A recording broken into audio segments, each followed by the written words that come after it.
Hello, I'm Marcus V. Calvert, and welcome to Tales Unlimited Anthologizer, episode number 30. Name of this story will be Fresh Out, part 1.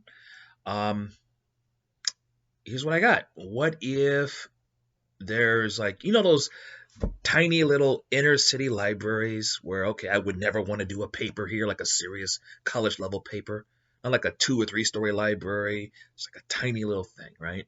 A franchise library surrounded by houses, like a hood library. Or what if these libraries in every city, there's maybe like a handful of them that also doubled as prisons, mystical prisons for people who, well, they didn't want to kill. Maybe they were thinking about it, but straight up prisons, right? So they would stick you in a book and you're stuck in the story of the book.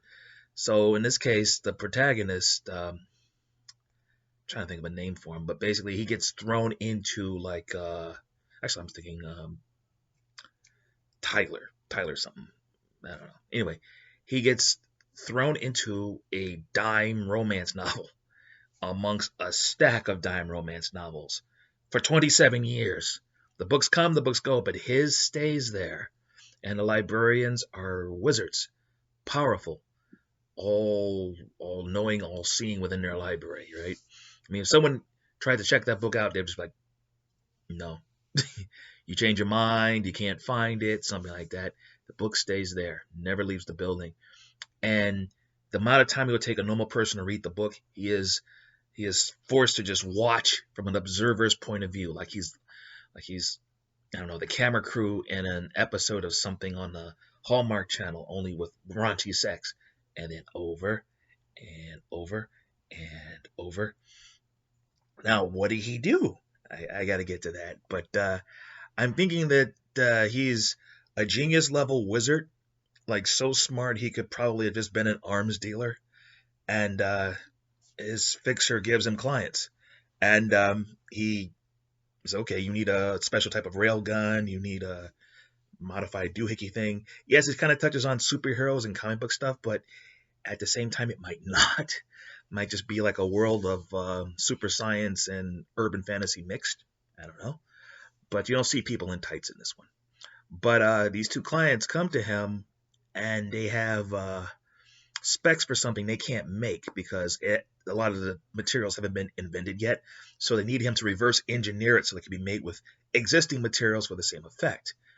And holographic emitters that, I don't know, something small that you can put on the floor, press a button, a field of energy wraps around it, turns it into a dude or dudette, soldier. Um, and they basically just want to have the specs to mass produce in China. And they literally set up a factory and mass produce an army. The intention being, we're going to take over the past because we failed to do so in the future. We're war criminals. Ha ha ha.